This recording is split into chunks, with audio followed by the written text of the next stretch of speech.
There's a video that I saw, which was fascinating on so many levels. There's a, I want to say, ex-employed for a company journalist. I'm not sure what she used to be. Taylor Lorenz. Now she's gone independent because she got kicked off after she got fired for saying something, and also kicked off Twitter because she criticized Musk a couple of years ago. She put out a really interesting video, and I need to just premise this because it's also related to the Chippy interview. It's called "Somebody Needs to Do It," and it's about a meme that has been going around where it's kind of like plausible deniability about what you're talking about, but I'm sure you can understand it's coming from America, and it's just people being like, one of them was like, what's something you'd really want to happen in 2025? And it's just this guy being like, which is basically insinuating someone needs to do it, as in, get the guillotine out for someone who's currently running the country. And she did a really, really awesome analysis as to how we got into this position, meme culture, why that's important, class consciousness, and things like that. Now, the somebody needs to do it. I'm not saying that to Chippy at all, but there is some stuff in this which is talking about the disillusionment and why people have gotten to the point where they're just like, political violence is not okay, especially on the left, right? Very much like that is not the way to do it. You do it with democracy, you do it with voting. There's a ethical way to do it, but this sentiment is rampant on sort of both sides a little bit, but definitely showing more on the left, which is kind of like, whoa, like the left had gone in a different direction. And I think that's why you and I had a very similar thing to the Mangione thing of like,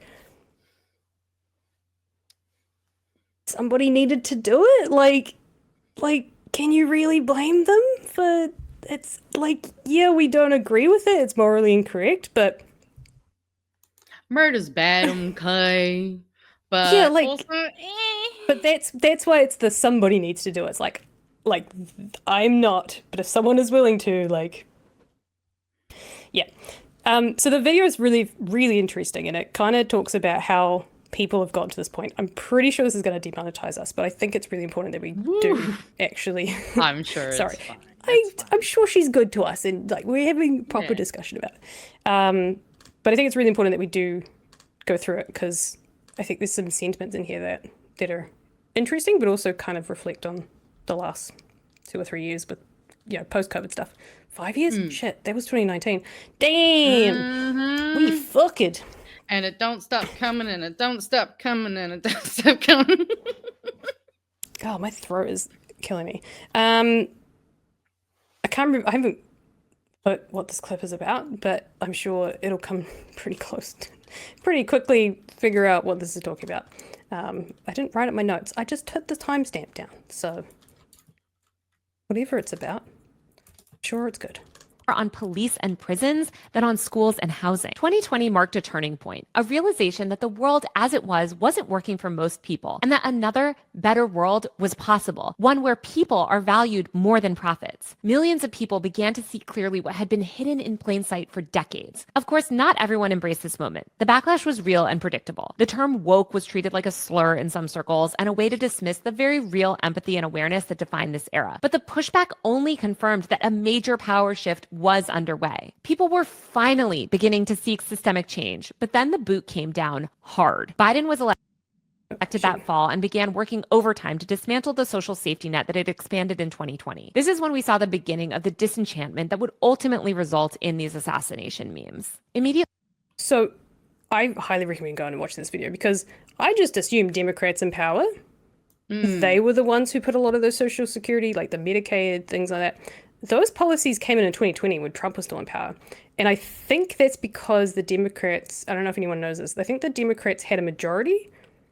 Right. And because their midterms are like in the middle of their presidential terms. So that's how the Senate and the House, someone please correct me if I'm completely wrong.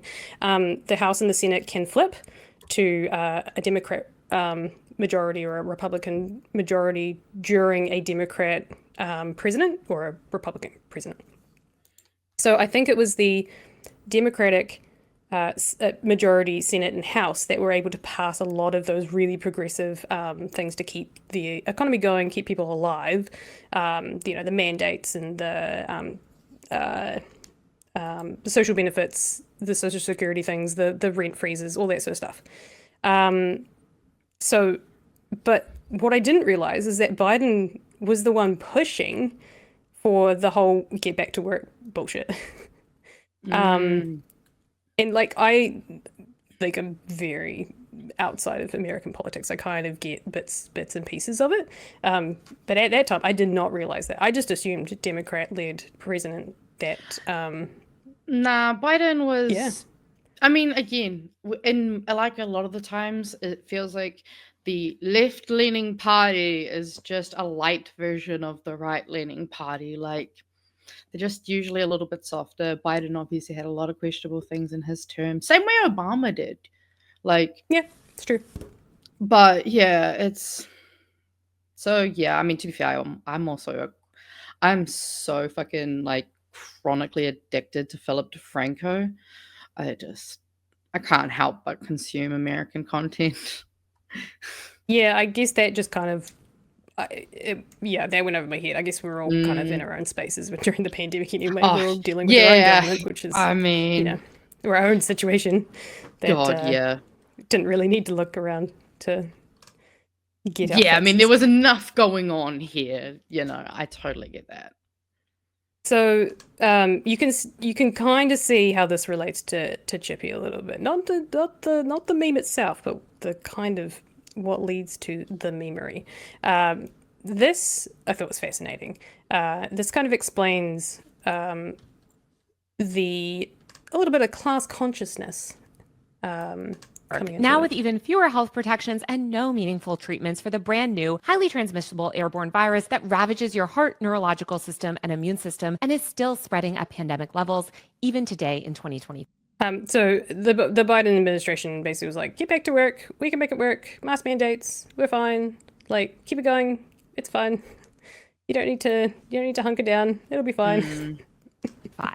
Jamie Cohen, a media studies professor at CUNY Queens College, told me, quote, Biden rushed the end of the safety protocols in part because people started to gain a sense of consciousness. Biden and other elite leaders realized the collective power that the public had in 2020, especially online. People were realizing that we too could have the social safety net that many other countries in the world benefit from. And it's a conscious choice by people in power not to let us have it. People on the left and the right also gained clarity about who was really in charge and who controls those levers. But while Biden could force people back to work the other thing with there was a bit that came before this, and now I can't remember what it was, but it was also related to this. Why?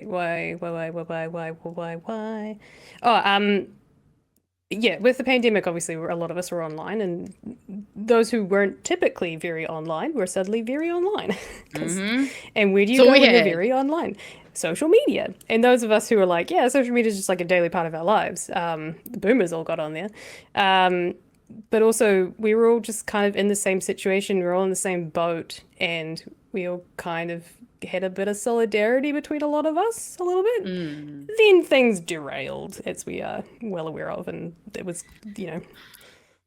power was used against the people. But I wonder if that has something to do with what this guy's talking about, where it was sort of sown and the seeds were sown by those who saw that people started to have class consciousness, and it was those progressive policies like the rent freezing, like the Medicaid increases, or healthcare insurance, all this sort of stuff. The stuff with the student loans as well. Yes, student loans, school lunches for everyone, all of that stuff. America was suddenly going, oh shit, this is great. Like we're being supported, and we can totally do this. And I guess people from both sides were like, shit, yeah, like this is possible. This is the kind of America that we could totally live in. Yeah, fascinating stuff.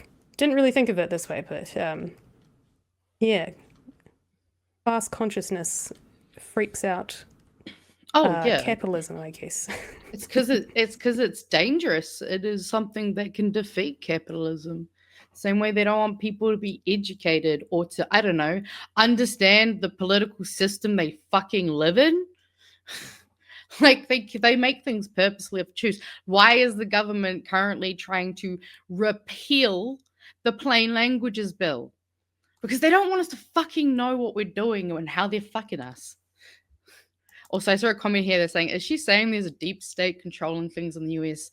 It's not a deep state. It's called the Atlas Network. They've existed. They started in the 1800s. We've got a video. Go watch the history of the Atlas Network. It's on our clips. It's about a 50-minute video. Yeah, that conspiracy of the 1% or the Illuminati, that's just Atlas Network.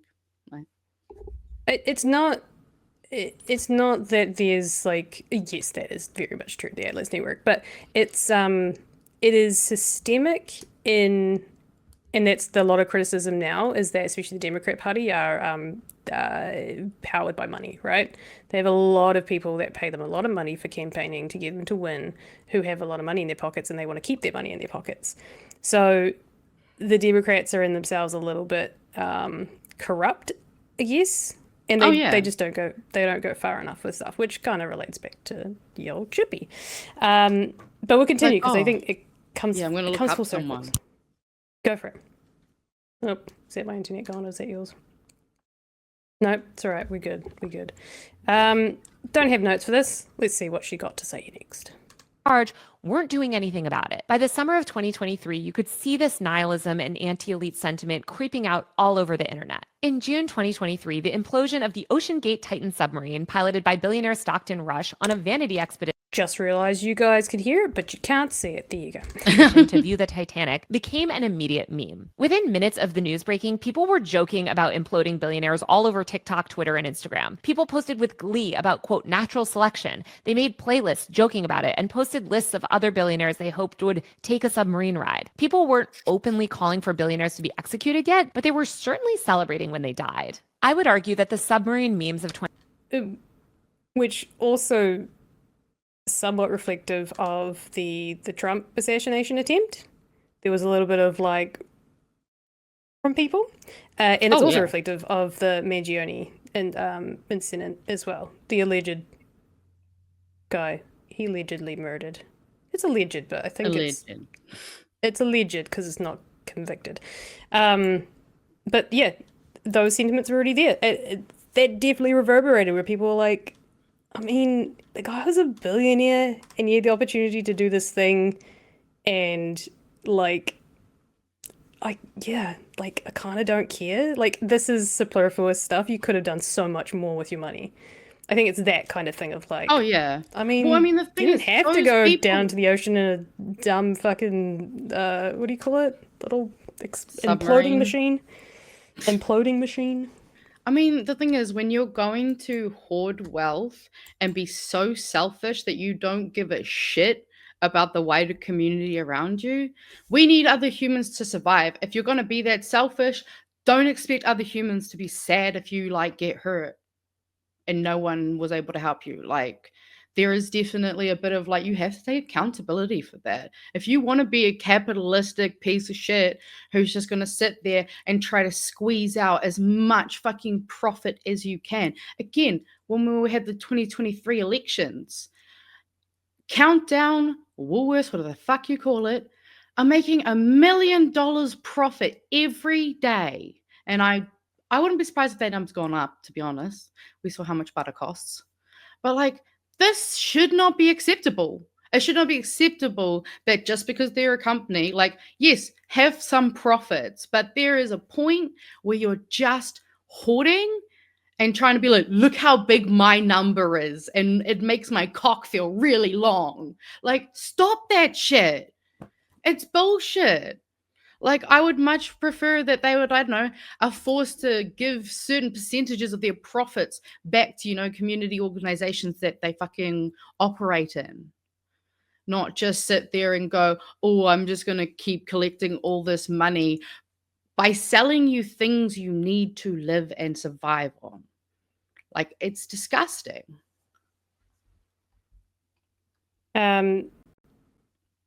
this, I probably should have put these in like category. This is in order of the video, so like I'm not going between like Chippy's the same as Biden and you just too center, and then we should political assassination. I'm definitely not complaining those two. It's just the order in which the video is. Like these are two different things. Probably should have clipped them together to talk about it. But the next bit comes back to Chippy, which is about disillusionment in voters, and this is kind of what you and I are talking about earlier with Chippy. It's like you just want to see conviction, you know. Otherwise, this I think is where we're heading. A democracy. Like in normal democracies, you don't have these high numbers. By 2024, a pervasive sense of disillusionment had taken hold. Joe Biden's decision to seek re-election despite widespread concerns about his age and cognitive abilities caused people to question whether our democratic system was really working. His disastrous debate performance and revelations about the Democratic Party's efforts to downplay his mental issues only sowed more distrust. For most of 2024, it felt like we were a nation sleepwalking with no one at the helm. When Trump was shot at a Pennsylvania rally in July of 2024, blood wasn't even dry on his ear before it had become a meme. People bemoaned the fact that he hadn't turned his head even slightly to the side, which would have had deadly consequences. The assassination attempt normalized discourse about Trump's death and fed these overall nihilistic sentiments. Later that summer, nihilism, disillusionment. And it's the idea of like the sentiment of sleeping at the wheel. That is where I'm seeing the reflections back to Chippy of like sleeping at the wheel a little bit. That's what I'm feeling, you know? It's I'm seeing the parallels between the Biden campaign, in which they rolled him for Kamala way too late, and he should have given up that position. I'm worried that Labour have kind of in the same position where they may have like chosen the wrong person to lead them through, and they may see a late change, and that may fuck them over, you know? People haven't got time to get to know this person. Unless that person is someone like Barbara Edmonds, who's just going to be like, I'm in. Like, yeah, I'm steamrolling this. Like, I imagine she would be the kind of person that they would put. Or someone like, maybe not Kieran. Like, I mean, probably Barbara. Duncan, I think he could. Well? I think he could do it. But I think Barbara's got something different, you know? Oh, yeah, no, Barbara's definitely like... For me, she, like, I mean, I've seen comments in the chat from earlier, you know, that not only does she, like, she's very knowledgeable, but she also almost kind of feels like your mum, because she feels like she cares.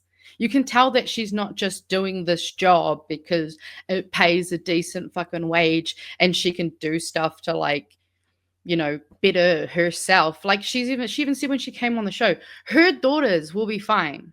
She's not worried about her daughters. She's worried about everyone else's kids. She's worried about those who actually are in need, genuinely struggling. Like, we had Aaron come on from Kickback multiple times talking about 9-year-olds who are homeless. Like, we should not have homeless children. If their parents are struggling and they can't parent them, we shouldn't just go, oh, well, it was your parents' responsibility, so go get fucked. No, we should actually care that, like, the more we can look after and wrap around our own, like, community and look after each other, we will then have healthier, smarter, better people to just keep going and continuing our society. Like, like, then this is where it just frustrates me, because like a lot of that nihilism and all that stuff that is put in there by people like the right, by fucking people like the Atlas Network, so that they make us kind of focus on all these stupid little things rather than being like, we would all be better off if we just all pitched in, like, what was it, something like $5 in extra taxes a week for people who earned like $2,000 a week. $5 and we can have kids with dental care, which, like, teeth health is something that is so important that so many New Zealanders are lacking because it's so fucking expensive to get help with dentistry, and dentistry is just mad expensive. Like, it is so bullshit that, like, people like us, people like people in the chat have to come out and start yelling and screaming like, why can't we just all fucking work together? Because we're supposedly doing it already because we're employing these people to make these decisions. Like, Yeah. it's all a choice to fuck us over in order to help them create a bigger pile of money so that they feel like their dick is bigger, because fucking patriarchy, capitalism, and colonization. Ugh. Labour have been doing well in the polls. Why is there even talk of rolling? I don't want Labour to do that. I think it's going to look like weak party leadership. To be fair, there's just been talk about this for a long time. There has, but I was the one who said, look, they've chosen, we're good, let's back Chippy. I think our issues is that Labour haven't been doing well in the polls. National have just been doing dog shit. And with percentages, when one goes down, one goes up. Well, I suppose you got the don't know, so maybe not. Yeah, I wouldn't say they've been doing well. They're marginal. They're like, yes, they've been going up, which is unheard of or not common for a first term current. They should be in their honeymoon period. Yeah, so I don't want to talk about rolling 100%, but Yeah. like if we don't say it and say, Chibi, what the fuck are you doing? Who is gonna like get that in his head, you know? I might agree with this comment, to be honest. Yeah. I mean, to be fair, I didn't vote for Labour last time because I already was fucked off about the capital gains thing. I think also one point that someone's pointed out is kind of exactly how I kind of feel. I feel like any money after 10 million is an unnecessary pure greed. 10 million calculates to 2K per week for 100 years. If you are that selfish and indulgent that you feel you need that much money to live a comfortable life as a single human being, then I think maybe you need to go to therapy because you're trying to fill a hole that can't be filled with items. And like, especially when we talk about billions, I saw a video that was talking about visual comparisons between millions and billions. Like, we say it like it's nothing, but billions is a fucking gigantic number. Like, it is a huge number that most of us can't actually fully comprehend. Like, the difference between a few million people in New Zealand and billions of people on the planet, it's a big number.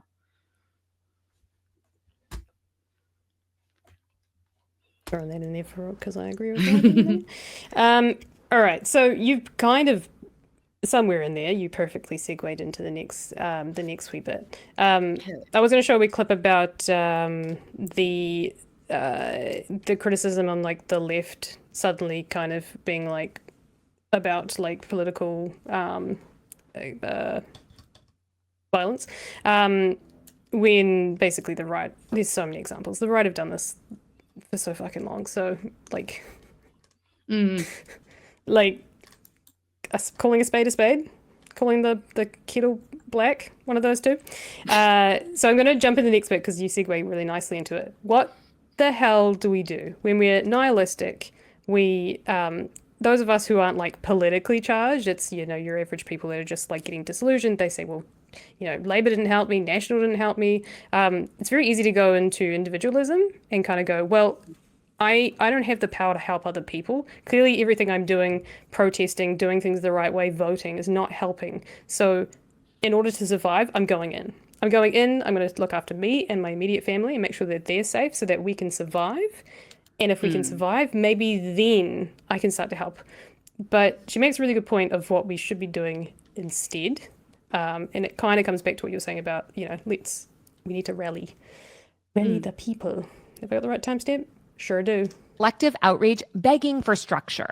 This brings us to the ultimate challenge. How do we transform this bubbling outrage into systems that can survive and resist the slow collapse that we're all living through? This is not something we can vote our way out of. Both political parties have shown their willingness to align with fascism, ignore genocide, and abandon the disabled to mass death. No amount of messaging or getting out the vote will realign a system that views basic survival as a partisan issue. Instead, we have to rebuild what was... In other words, our entire our world structure societally is based on capitalism. This is what Te Pāti Māori were saying of like that we need, and the Greens as well, but Te Pāti Māori on Tuesday I think it was, where they were saying the same thing of like we are in a system that is so fucked that we need to start from the ground up. We didn't honor TDT from the beginning of what it should have been, so the system that was put in place, it shouldn't have been the system that was put in place. No. And it's capitalism, which came from the West, and every society in the world now is basically based off a capitalist system. And the capitalist system, like she was explaining, as we've talked about before, it props up the wealthy, and the wealthy want to keep their wealth, and they're going to continue to keep their wealth. So they're going to pay to make sure that politicians do not enact policies that will hurt them, like capital gains taxes or higher taxes for corporations, that sort of thing. So this is what she's talking about. Like, we need full deconstruction in a completely different system, which is, it's a tall ask. Briefly visible in 2020, community care, mutual aid, and horizontally organized support systems that bypass state structures and center vulnerable people. And while organizing things like a food drive or Venmoing a friend for groceries is really, really great, what we need most is to design durable, long-term frameworks for collective survival. This means infrastructure, supply chains, legal defense networks, tenant unions, recentering public health. And it means doing all of this while also being honest about the scale of collapse that we're facing. To do any of this, we have to undo the propaganda that told us that individualism is the rational response to state collapse. This means undoing years of propaganda claiming things like masking is a personal choice and not collective care, that solidarity is weakness, or that we need to sacrifice vulnerable groups so the rest of us can live in normalcy. This means Does that sound familiar? Yep. I mean, Matiki Maya, we need to fucking change the whole system because it's not just broken. It is doing exactly what it was designed to do. It was never built for the masses, for the people. It was built to prop up the small percentage of people who realized they could kind of fuck everyone over by manipulating them. That's I just can't my remember how opinion. long this clip is to go. So using to normalize mass death, whether it's here or abroad. And it means refusing to throw trans and other vulnerable people under the bus just because a politician told you that that's the price of winning. We're running out of time to do this stuff. If we don't want to wake up in a fully authoritarian state, we have to stop waiting for top-down reform. If we let these memes and moments pass by without building on them, I think we're going to end up in a really bleak place. We're going to witness what usually happens when authoritarianism and oligarchs take power.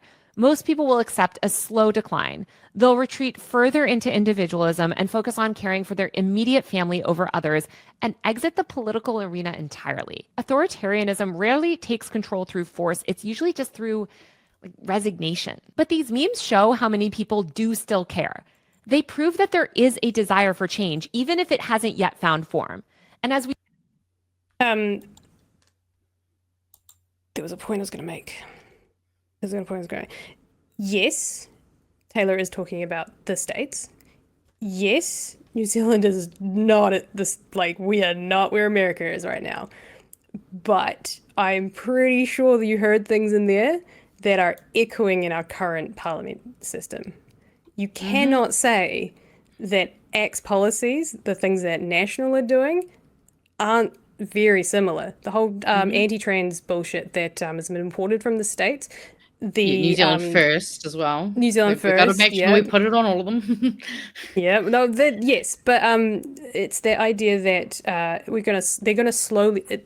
Seymour is a perfect example of this, right? Well, I don't say we joke. We're serious that he's an Atlas plant, but that conspiracy aside, like, he is in our system and he is chipping away.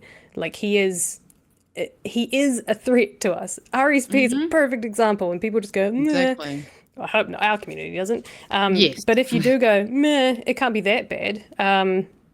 That's the chipping away, and before you know it, we are not going to be too far off from America. I fucking hope not. I mean, we're starting down the path, like the same way that Craig Rennie, he often talks about how, we're basically an amalgamation of America and the UK's problems because we've got a Tory government. I mean, because again, guess who put the Tory government in place, guys? You're going to guess what I'm going to say?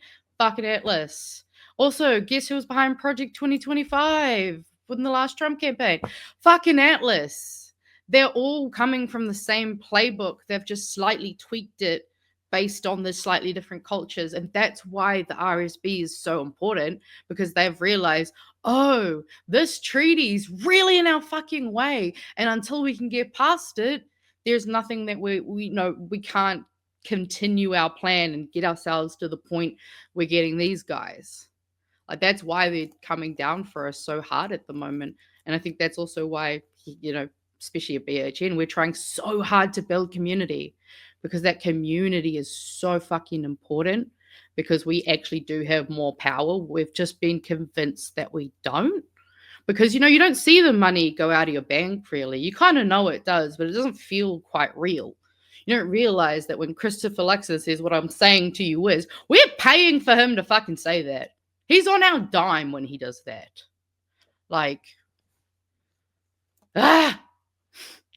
Yeah. So I love this video. I highly recommend going and watching it in its fullness, in its full thing, because it goes through the kind of timeline from 2020 onwards, especially if you're a little bit into, the old America system. But what is it? Somebody Needs to Do It by Taylor Lorenz. And it's not just about the somebody needs to do it meme and sentiment. It is very much about that that time and space and a reflection of how we've gotten to where we are. Yeah, but there are things that rang true for me, especially after I'd watched Chippy's interview and kind of just like diving into that and going, damn, I'm like, you're right. He needs to not go down this route. That is what scares me, is that he is not Christopher Luxon by any means. Like, he is genuine. No.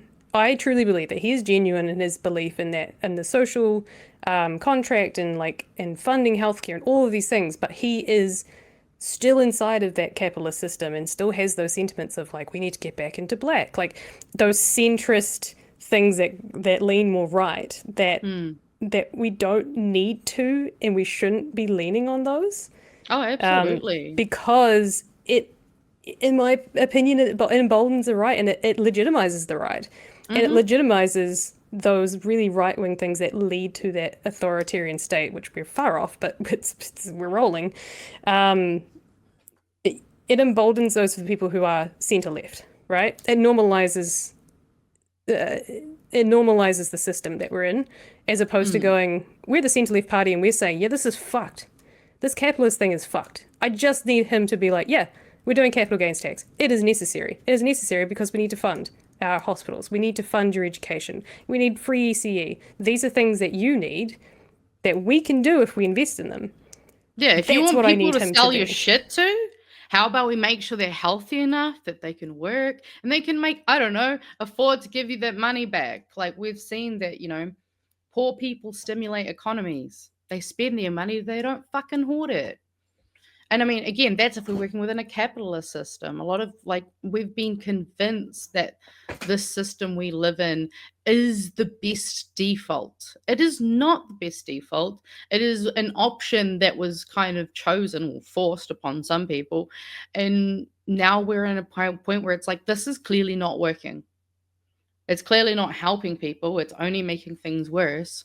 So, let's actually be adults and have scary conversations. Because, it is scary shit to consider changing the entire framework, because you do have to be mindful of the fact that the framework is crumbling and falling. And we have to think about what's going to, be there to pick up the slack. But we still need to talk about the scary shit of, things need to change fundamentally. It's no longer really acceptable to keep going with this bullshit status quo that is not human-centered. It's business and money-centered. And I'm sorry, but money is literally a social construct. We just decided that that is how we fucking base everything on in terms of exchange. It's arbitrary.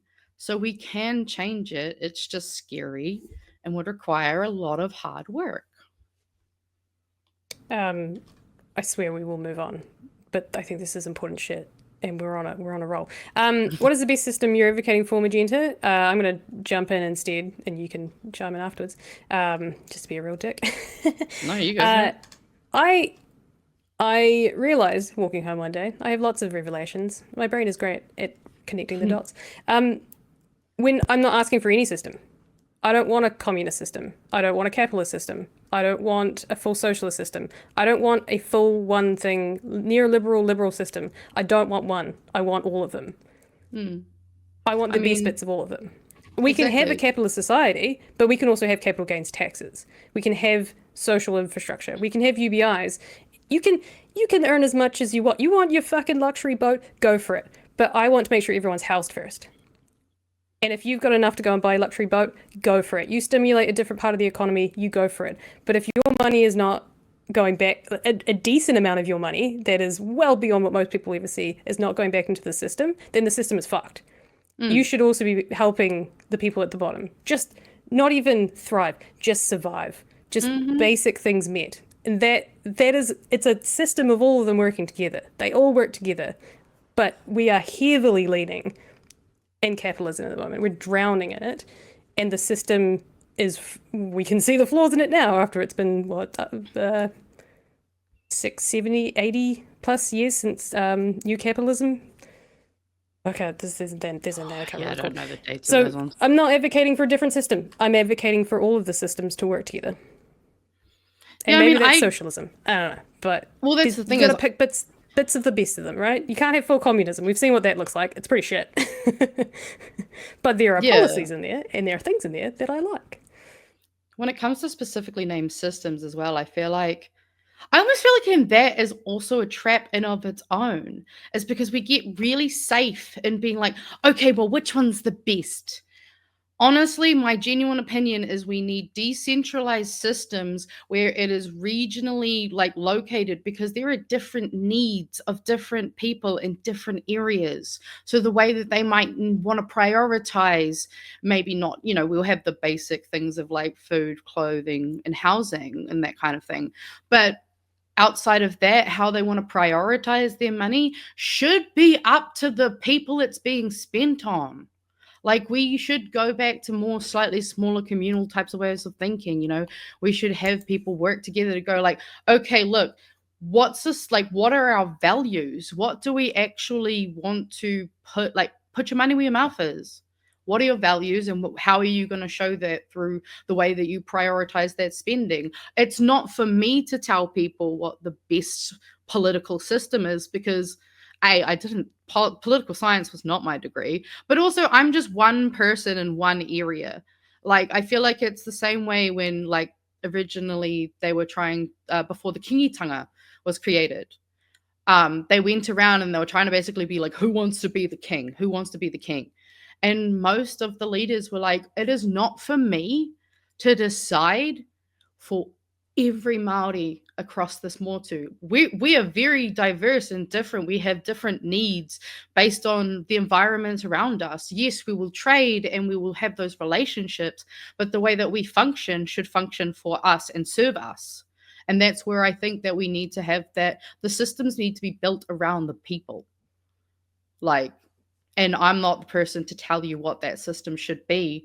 We should all be having discussions about it. We should be working together and thinking, okay, well, how should we be putting pressures, say, on, if we're in our current system, so we do have to work with it a bit. How do we put pressure on them to make sure that they're putting our money where we want it to go? The same way we have seen a lot of student unions protesting, we had one of the protesters on the show, protesting against their unis putting their course related, their money, the money they're paying for their education, into Israel. They were that does not reflect my values, and I am not okay with this, and we should have a say in how that's done. And it's the same for these bigger things. We should all be having discussions and finding out what would actually be better for all of us.